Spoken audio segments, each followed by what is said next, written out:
world. And how about that? The heart rate's well up into the triple digits. You could kind of sense it in the way that they were answering those questions on stage. This is a big moment for both of these guys. This is a big moment. I mean, India did not have the best start, but Ethan has such a good opportunity to equalize the score for Team India. He has played a very solid opening with black. He wants to make sure that he equalizes, and then maybe he'll try to get some advantage. But right now, seems like a solid opening, right, Robert? Yeah, definitely a solid approach from both players right now. And Dash, I mean, you were up there on stage with them. I could sense their nerves, even in their answers. They're very humble, respectful youngsters, and their brightest chess is ahead of them.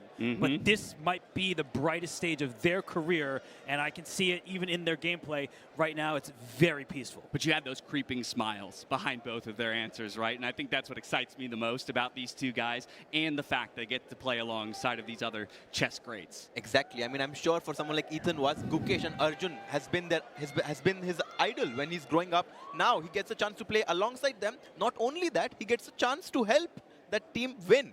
Yes, in this position right now, Ethan Voss playing perfect chess, as is Tanitoluwa. And right now, if I were playing Tani's position, he's looking at the Carlsbad structure. That's when these three pawns is one for white here. But you see that white often wants to push forward. Black has stopped that plan. The crowd is roaring, and I think right now for Tani, the knight should start its journey back to the king side, because that knight on c3, dominated by that pawn 3 squares away. I mean, this is just really maneuvering strategic stuff from both players. And at such an early age, Ethan was showing experience stopping the advance of the minority attack from b2 to b4 to b5. This move pawn to a5, very nice play by Ethan was in the opening. What would you say for young players is like typically the most difficult element or aspect of chess to master? Is it these types of positions where, okay, most of our pieces are developed, but everything is still pretty locked down, and now it's just about like charting a pathway forward? 1,000,000%. The maneuvering angles of chess. And actually, we see Ethan getting quite aggressive with his knight leaping out to g5. There could be a sacrifice in the position. But to answer your question as succinctly as possible, that yes, with a stage where you don't have a clear target, that is so difficult, especially for juniors who just don't have the experience. But these two are playing a great game thus far. But you could tell, Tani, he's pausing. He does finally bring that knight back, but he's always going to be on the lookout for some kind of sacrifice in front of his king. Absolutely. I mean, look at the way how Ethan has maneuvered his knight from f8 to e4 now. And he's trying to potentially play g5. I think g5. Maybe it's time to go. Oh. It's time to put the pressure. Ooh. Not yet, says Ethan. Brings another piece in the game. I like what you're throwing down, though, Harsha. You know, beforehand, you and I were going back and forth, but this g5 pawn push is a huge opportunity for black right now. Yeah, it does. Oh, go ahead. D7. James, what are you feeling about this position? Because knight d7, the engines don't like it. Yeah, the engine didn't love it. I kind of don't like it either, because at least it now gives me the opportunity to maybe move my bishop back up and look to chop that knight off. Originally, your knight's positioned there to retake the position. Obviously, we could just shuffle pieces at that point, so it's still an option, but that's what kind of concerns me. From an attacking position to a retreating position, it feels like. But I'm talking about maturity. Did you see the pause? A pawn was captured, and instead of immediately recapturing, Tani says, wait a second. Typically, we take back a pawn with a pawn of our own. He takes with the rook. Why? Rooks love open files, all the way down to that weak point on b7. And remember what happened to Arjun Erigaisi? The c6 pawn was a weakness. If you push 2 squares, then white shuffles, and then we have the same issue. So learning from the greats, learning from past mistakes, even if they're not your own, that's important. And right now, Ethan's under a bit of pressure. And to me, this is making Tani's position, or at least his attack plan, feel a little bit more obvious. I may be looking to stack more onto that b file and target that weak backwards pawn by sliding a rook over, something like that. That's what he did. Go for it. James, you're getting too good. No. I couldn't hold a candle to anybody else in this building, but I'll take my wins where I can get them, just like I'm sure these players will take their wins where they can get them today. And right now, I would say that this position is starting to look really dangerous he goes for Ethan. He goes for g5 and g4. Whoa. He realized that he has to find some counterplay, but there is only one move which gives Tani a big advantage. What is that move? I think I know what it is, but I would be scared if I were Tani. That's why he is paused. Rook takes b7. When I see the evaluation that high, it means I can grab that pawn, I can steal it, and live to tell the tale. But come on, when that black pawn can take in front of the white king, exposing it, that is a really tricky moment. If Tani does take, that shows tremendous bravery. Yeah, that's such a difficult move to play, but the fact that he is taking the time, to me, indicates that he's considering it. or at least looking for that best option, maybe sensing into position. And that's that intuition that Hikaru was talking about earlier today when we had a Q&A, how intuition in these faster time controls is what you ultimately rely on. Something about this position is speaking to him. Will he take? No, he doesn't. He does not take. He goes h4. Oh. And black is much better now, James. Whoa. Whoa, whoa, whoa. Black is much better now. He should just push pawn to g3, I think. That's exactly Pawn right. to And g3. that's the problem, is he was afraid of the capture, but g3 is not. And then queen infiltrates. Worse. Let's go, Ethan. Oh. Is that what it is? It's pawn takes and then queen infiltrates? The Or queen will infiltrate. The e3 pawn becomes weak next. You are trying to break down this pawn chain. Everybody at home, remember that a pawn chain is only as strong as the base pawn. This is 3 in a row, but e3 becomes an immediate weakness. Okay, well, shoes on the other foot. Just a moment ago, the computer was telling us there's a winning move here for Tani by all accounts. Same thing now here for Ethan. It's a matter of whether or not he can find it. Intuition, kicking in. He can sense it, but can he find it? I'm telling you, this is such a good opportunity for someone like Ethan. The Indians didn't like it, but practically this move pawn to g4 was a great idea, because taking the pawn on b7 when you're coming towards my king, very difficult. Now Ethan was, if he finds this move pawn to g3, and he's taking his time. He's taking his time. He wants to make sure that he doesn't miss this opportunity, because you don't get many. And he's got time to give, right? Those clocks down at the bottom of your screens, they're color-coded. You're in the green, you're living pretty right now. Once we hit orange and red, that's when you've got to start to get concerned about the length of your decision-making. But this is a critical moment. It's the right place to spend time. Yeah, that's why we got that square on the board, right? It is bright red, and he does not find the best move, but we can forgive him. And part of the reason why is he was afraid that if he pushed his pawn, white would do the same, and that knight would be in some trouble. So knight to h5, it's a bit odd, and now he finds it. So the second time the charm. Now he goes g3. The position is getting very tense now, because let's try to understand. If pawn to f3, hitting my knight on e4, right? Can black consider something? Yeah, why is it that the computer in this situation, we just had one move from either side before this g3 push, and now the computer says dead even, where before it was giving a very solid advantage to black. How does those 1 or 2 moves that we just saw before this change it entirely? I wish I had the answer immediately. Fair if enough. so, I would be on that stage playing against all of them. But I think what's happening here is the white knight jumped in front of the black rooks and in front of the black queen, cutting off circulation in the position. After he played, I do think black can be brave. Throwing the knight into enemy territory behind enemy lines, not only a great movie, but a great idea in this particular chess position. Absolutely. Knight to f2, and then queen to f6, queen to h4, and threatening checkmate. Oh, you are a devious man. Is Ethan the kind of player to play a move like that? Starting with that jump in from the knight f2, it just feels like you're so offsides in the position in a way. It's a very committal move. He has to decide whether he wants to go all in, and I think it's not a bad time to go all in, because you don't want to go back and be passive, especially in a situation where you're down 1-0. Your team really needs you to play aggressive. Yes, you're taking risks, but high risks, high reward. And you can hear it again. The crowd starting to roar. They're trying to get behind their respective, competitors in this regard, trying to will Ethan Vaz to the victory in an equalization of a 1-1. Yeah, we heard India start the chant, the fans there, then USA returned the favor. But this is a huge moment in this match, because queen f6 right away, giving up a knight that has to be tempting. It may not work right now, but you know that Ethan Vaz is considering it. He's worked on his tactics. He's worked on his maneuvers. Is it a position that requires the former, the latter? Let's throw our hands up in the air, because I certainly don't know what to play. Robert, I know exactly what you're thinking. Queen f6, f takes e4, and rook takes e5. Something like this. Yes, Harshit is saying, let's give here. He The goes knight for is it. in there, He goes but a for it. sacrifice eventually. This is a wild position, Dash. And only move now. The computer screen is red, which means white only has one move to keep the game balanced. Otherwise, black is going to take over. Yeah, that's a big piece of technology that we've introduced here for this event in particular. When you see that red border And he does around, No. Oh my God. gave us all a heart attack for a Yes. moment. That queen slid to a square where the knight could capture, but look at this move. When we take the actual move played, queen f5 stops black from bringing the queen here, also attacks the black knight. And if that knight were to move, that knight was doing an important job defending.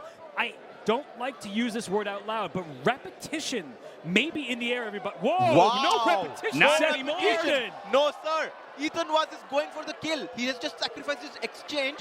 And I love this. I love this for black. Another only move on the board here as you see that red border pop up around our 64 squares. I mean, look, y'all, this is the future. These are two of the future of chess right here. If this is not exciting you, the way that they have taken the gloves off and gone at each other, that's what you want to see from some of your young prodigies. And I'm just not sure whose position I would prefer. I like the material that White has, and we can see that right now White has a bishop and a rook. Black's got these two knights going on, an extra c-pawn. But as we see the position right now, another pawn is hanging. But then Black may just go forward and say, I'm going to checkmate you either on h2 or h1. It's very difficult to see how White runs away. So I think that Tani has to be more careful right now. Ethan's on the offensive. Tani better show great defense. Especially in this shorter time control, it's very hard to find defensive resources because he's coming right at your king. The knight is on f2. You have no breathing space for your king. You have your bishop on f1, but it's only defending. It's not really having any attacking chances. He takes the pawn on b7. Wow. Man. I have to imagine this is such a tough position where your resources are starting to get stretched thin between attacking and defending, right? When you're sitting in Tani's position, you've launched a bit of a counterattack. Now two of our very, strong, our major pieces are sitting on the opposite side of the board. But while all that said, we're maybe a move or two away of our own king being under threat. So how do you balance, your distribution of resources? Yeah, I got to have that full board awareness. And look at Ethan. I am so impressed by these two. He took a pawn. That may seem obvious, a free pawn hanging. But I would have been tempted to bring my queen over. But anytime this queen slides, the rook can slide to the fourth rank to defend. So rook takes pawn. That's a measured approach from a youngster. And watch out. There are all sorts of threats on that back rank. And Black has only one move to survive this. I mean, you want to stop the white queen from coming to g8, the white rook coming to g8. The knight from h5 has to come back to f6 as a defender. I think that's the only move that Black has in this position. Yeah, now just show it with arrows. The threat is queen to h8 check, taking away to escape square. And after king goes up, then the rook can join the party. So the knight preemptively stops that rook from giving a check. And if that can't be delivered, maybe it's that Black can then return the favor, go on the offensive. Yes, this is just such a nerve-wracking position. I see their heart rates. They're going higher and higher. But knight f6 is the only move, Ethan. You have to play knight to f6. Cannot allow the white queen to invade. And again, the chants are beginning. You can see Tani there starting to shake with the rhythm of the audience himself. He's kind of feeling it. I've put my opponent in a tough position. The face of a killer over the chessboard right there. Oh my goodness. Tani's like, look at this. My pieces are on the final rank trying to deliver the fatal blow. And for Ethan, he has enough time to calculate here. So he needs to find not just this one turn, but the second, the fifth. And that's what these players do. They're calculating so many moves. He plays it. Amazing. Defense. That's amazing. Okay, finds the only move. King now G6. He'll go ahead and move his king to safety there by slotting it up. How do we make more progress, though, for Tani? I only have two offensive pieces right now. Is it about bringing that second rook into the game, or am I leaving too much of my defenses now out of the way that it allows Ethan, another avenue for a counterattack? Yeah, it's a great question. I like the way you phrase it, another avenue, because I'm trying to figure out how does Black actually give the checkmate? Maybe the queen comes over as we talked about, but watch out if the queen gets on this diagonal in line with that white king, which has no moves. So that king, one single check would deliver a mate. So there could be all sorts of discoveries. H5, a pawn sacrifice. What? That pawn can be captured either way, but do not move this knight. It retreated for a reason. If you're going to take it, take it with the king, but I would be so scared, Harshit. Yeah, I mean, taking on h5 with the king, allowing something like queen to g7 definitely looks super scary, but he has to take. I mean, he cannot play king to, does he really consider king to f5? Oh.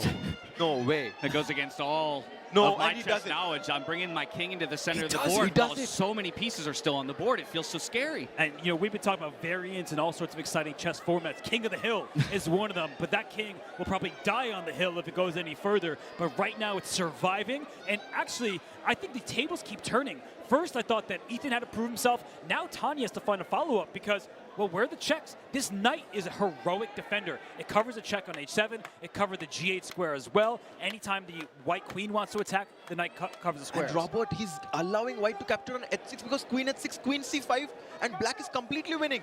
Oh, yeah, that queen would love to get to c5 as we've been highlighting. The king on f5, I mean, you can't give it a check. So what should white even do here? This is incredible level that both players have shown so far. It's possible that Ethan Vaz will equalize the score. Rook to b4. The best move. No way. This is amazing back and forth chess from these two. They total 30 years of age. They're both 15, and they're playing like they're veterans who have seen it all. And rook to b4, it covers key squares, making sure the black queen can't infiltrate. It also just can get in the attack if black is not careful. But queen c5 would still tempt me Can in you many show of these that positions. move? Queen c5, rook f4 check. Oh, la la. Sacrificing the what? The rook! It's mate. Can you show Giving that? up the rook for checkmate. We can show that in detail perhaps in our Crazy. analysis. But Crazy. that is the point. Great find by you. A great find by Tani, too, because I have to E5. imagine that was a bit of the idea. Okay, maybe our first big mistake here by either of the players, at least as is evaluated by our computer. But it does, again, indicate that there's one move and one move only to really capitalize on The it. problem is that move is fairly obvious. Rook attacking a black queen. Now the 6th rank is open, and that's the start of a problem. But perhaps at the end of the game, there's still so much to prove for Tanitoluwa. And for Ethan, he's trying his best. He's trying to find all the right continuations. But I think the fact that the black queen and king will be tethered to this loose knight, that means that black can't go on the full offensive. Now, both players have moved below 2 minutes on the clock, so you can see the colors change. They're going to get a glimpse of that out of the corners of their eyes. So And he well goes aware for it. He goes of for the it. time, and he does find that move. You said it wouldn't be too difficult for him to find, and a player like Tani will find it. And Ethan was down to 1 minute 30 seconds. His heart rate has reached 150. He's nervous. He knows that c5 perhaps was not the best move. Tani now needs to finish the game. He has a winning position, but guys, flagging is on the table. Yeah. You can lose on the clock. This is true. There are many avenues to victory here in this format, and so it's a never say die attitude, rather, that I think will serve both of these players as we get to the end game. But just referencing those heart rates, I mean, these guys, their hearts are running a marathon while their brains are playing the highest level of chess. Yeah, it's amazing what they're able to withstand because they're not used to this environment, and they are very young and they're growing as chess players. And we're talking about marathons, we're talking about sprints. It's kind of both in this format. And wow, rook c1 hitting opponent c5. It looks like a very good move. I guess it's not under attack if this knight moves away, but right now there's a huge threat of a sacrifice. But trading is bad for the side down material. Yeah, you should never trade pieces when you're down material. But of course, with so much pressure, with this little time, Ethan was making a mistake there. Rook takes e6. Tani shaking his head, looks at his opponent. He glimpsed at his opponent there. He's like, what was rook to e6? Ethan was now trying to think how to capture back. But yeah, look at the teammates. They know it's over. They know it's over. Yeah, they're feeling good about Tani's position for sure. On the other side, of course, Team India still talking it through, trying to look for those avenues for Ethan to weasel his way out of what is a very tricky situation. We will have the trade of the rooks completed. Now the pawn falls as the queen vacated the defense. This is over. This is over. Yeah. Let's go. Let's go. Bam, bam, Well, bam. Boom, boom. The problem is when you're down as much material as Ethan is, you do not want to trade queens. The queens are off, which is any hopes of an attack. They're out the window, and you can see what Tani is doing. He says you are going to be split across this board, stopping both these pawns. But black does have a pretty dangerous pawn of his own, so that's Ethan's one hope. Yeah. King's worst enemy, right? Pawn sitting on A and H files at the same time. There's no way you can defend both in the end game. And at this point, he's also only working with 2 knights as minor pieces. Now with this much material off the board, typically that's where I'm looking back at, okay, bishops, long diagonals, able to maneuver with a lot longer of a scope, let's say. Yeah, absolutely. And I think Tani knows this. He has this in the bag. He's up on exchange. He has this passed A pawn.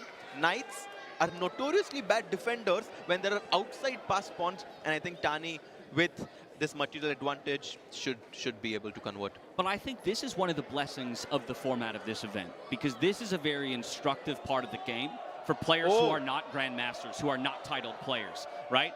This would maybe be a place where you could see Ethan saying, okay, I recognize the game is over, and it would be a resignation in another format. Here, we get to see it play out. We get to see the ideas of how to capitalize on a position so that I can now go home and maybe take some of those learnings and put them into my own games. But what's wild is his only move, and he finds it. Wow. Bishop takes pawn. And I think the reason why was the black king was going to chase that white rook around from stopping it from promoting, and he gives up his bishop for a more valuable prize. The A pawn is trying to become a queen.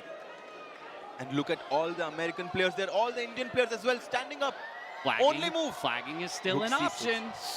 12 seconds. Oh, he's letting a lot of time slip, though, here. It was equalized at 14 seconds, but now it's looking tough Again, they do get 1 second increment below 1 minute, so Tani should be able to bring this one over the finish line. He's going to march that pawn all the way down. The queen promotes a second promotion across 2 games here in Arlington, Texas. Man, this is tough. This is tough. The Indian players have their task cut out because 2-0 lead for Team USA is on the cards. Did you see that shake of Levy's head? He is in awe of these 2 youngsters and what they have performed here on this stage. I don't think I've ever seen this material count before. With 2 knights versus a queen and 2 pawns, you can see the difference there. The knights, they're trying their best. But those pawns with the queen, it's too much to deal with. And it's a check, great, 1 check only. But that knight is gone. The second knight will fall next. And this is a game that's going to be played at Checkmate. But of course, the players know it's over, even with under 10 seconds per side. Nope, still got to get it done, so you can see them blitzing out moves. We don't expect players at this level to make mistakes with only this material on the board. And you can see the smiles on their faces. You got to love it. Well, they're not used to playing this position out. You never Knight won. versus queen. And there's a 50-move rule in chess, right? The referee, maybe they'll be looking out for it because the players have so little time they can't keep count. But if the position, 50 moves are played without a capture or a pawn move, the game ends in a draw. Look at this, though, Tani. Yeah. It's moving like clockwork. He's forcing his opponent all the way to the back range. Delivers checkmate. Tanitoluwa Adewumi gets point number 2 for Team USA. What a game that was. Tanitoluwa. Remember that name.